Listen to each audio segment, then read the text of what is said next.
Welcome back students.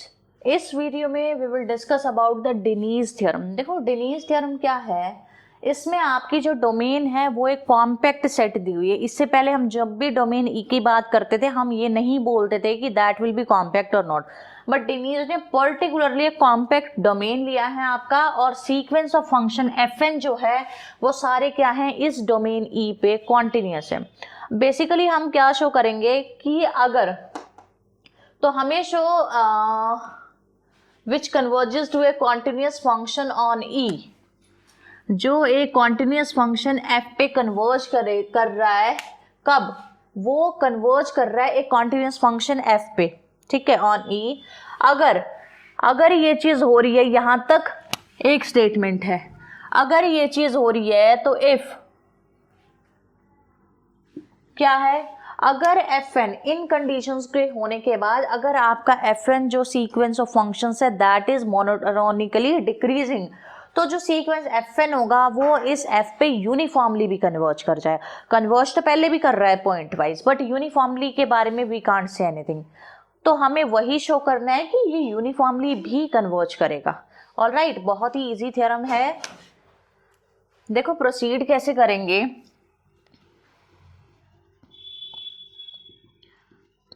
Proof मैंने first चीज लिखी, एक फंक्शन डिफाइन किया मैंने। सबसे पहले तो एप्सिलॉन लो आप, let epsilon greater than 0 be given. मुझे कैसे पता कि एप्सिलॉन यहाँ पे यूज होगा, बिकॉज कन्वर्जेंस की बात हो रही है एंड कन्वर्जेंस मतलब एप्सिलॉन, ठीक है। एप्सिलॉन ग्रेटर देन 0 है। एक फंक्शन मैंने जी एन डिफाइन किया, क्या डिफाइन किया, एफ एन माइनस एफ। इन दोनों का डिफरेंस मैंने क्या डिफाइन किया, G N, that is G N X किसके इक्वल होगा, F N X minus F of X के। अब क्लियरली जी एन जो है वो ग्रेटर देन 0 होगा, ठीक है, for all x in domain. ऐसा क्यों होगा, देखो एफ एन प्लस वन कैसी सीक्वेंस है, डिक्रीजिंग सीक्वेंस है। डिक्रीज करते करते करते करते एक पॉइंट पे जाके वो एफ से मिल रही है। इसका मतलब क्या है, F one greater than equal to F two greater than equal to F three greater than equal to up to so on greater than equal to some F. Clear है। तो ये और ये इन दोनों की वजह से यहाँ पे क्या है, जी एन जो होगा वो always greater than equal to 0 होगा। नाउ टू शो कि F N converges to F uniformly, F N को एफ पे यूनिफॉर्मली कन्वर्जेंस है ये शो करने के लिए it is sufficient to show that, क्या शो करना है, जी एन कन्वर्जेस टू 0। अगर जी एन 0 पे कन्वर्ज हो रही है यूनिफॉर्मली, तो एफ एन यूनिफॉर्मली किस पे कन्वर्ज हो जाएगा, एफ एक्स पे कन्वर्ज हो जाएगा। समझ आई इतनी बात। ऑल राइट, अब क्या कह रहे हैं, देखो एफ एन कैसा फंक्शन है, कॉन्टिन्यूस फंक्शन है। एफ कैसा फंक्शन है, वो भी कॉन्टिन्यूस फंक्शन है। अगर ये दोनों ही कॉन्टिन्यूस फंक्शन है तो इनका डिफरेंस भी कॉन्टिन्यूस होगा। दैट मीन्स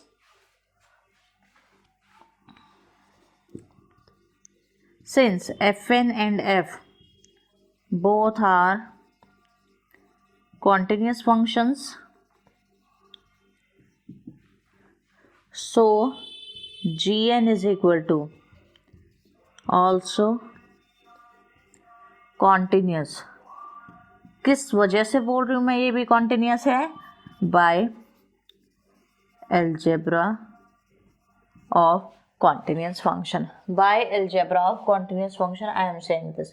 अगर ये continuous है तो क्या होगा, for given epsilon greater than 0 there exist, क्या exist करेगा वहाँ पे, n such that, किस तरीके से वो n exist करेगा, जी एन एक्स माइनस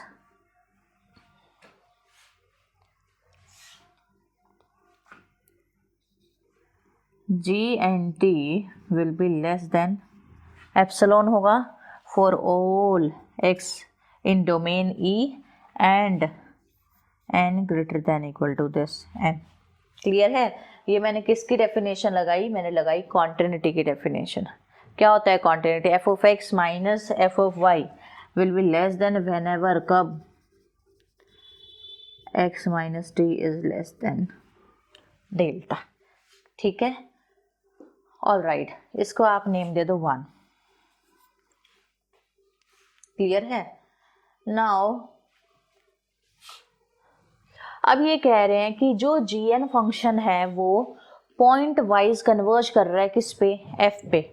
ठीक है, अगर sorry fn function point wise converge कर रहा है, सिंस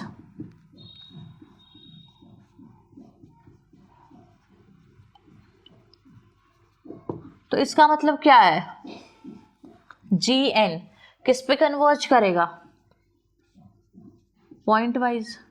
अगर ये पॉइंट वाइज कन्वर्ज कर रहा है, बेसिकली कन्वर्जेंट तो है ना, कन्वर्जेंट होने की वजह से दिस इम्प्लाई gn(x) माइनस 0 का डिस्टेंस लेस देन एप्सिलॉन होगा। एप्सिलॉन बाय 2 कर लो, चलो, या एप्सिलॉन ही रहने दो, मर्जी आपकी। लेस देन एप्सिलॉन होगा, epsilon by 2 for all x and n greater than equal to this capital N।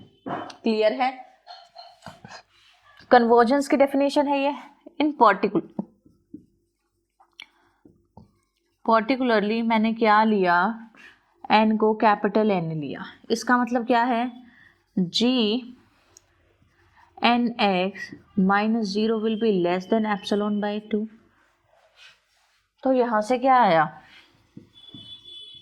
gn(x) का mode will be less than epsilon by 2 for all x, for all x। इसको 2 नाम दे दो। Clear है? ये 1 है, ये 2 है। यहाँ पे भी हर एक n के लिए होल्ड कर रहा है, तो पर्टिकुलरली कैपिटल N ले लूंगी, उसके लिए भी होल्ड करेगा। ठीक है, अब मैंने लिखा नाउ gn, ये था point wise convergence, this is point wise convergence. अब मैं काम शुरू कर रही हूँ अपने यूनिफॉर्म कन्वर्जेंस के लिए। क्लियर है? तो मैंने लिया gn(x) को मैंने ऐड किया और gn(x) को मैंने सब्ट्रैक्ट किया। ठीक है, अब मेरे पास देखो कॉन्टिन्यूटी में फ्रॉम 1 से nx माइनस nt ये दोनों हैं, इन दोनों को सेपरेट कर लो। ये लेस देन इक्वल टू होगा gnt minus gnx plus gnx हो गया। ये क्या है? एप्सिलॉन से छोटा है और ये एप्सिलॉन बाय 2। तो एक काम करो, यहाँ पे भी एप्सिलॉन बाय 2 लिख लो। Less than epsilon by 2 plus epsilon by 2 which is epsilon. तो यहाँ से क्या आया? gnt is less than epsilon for all x in domain.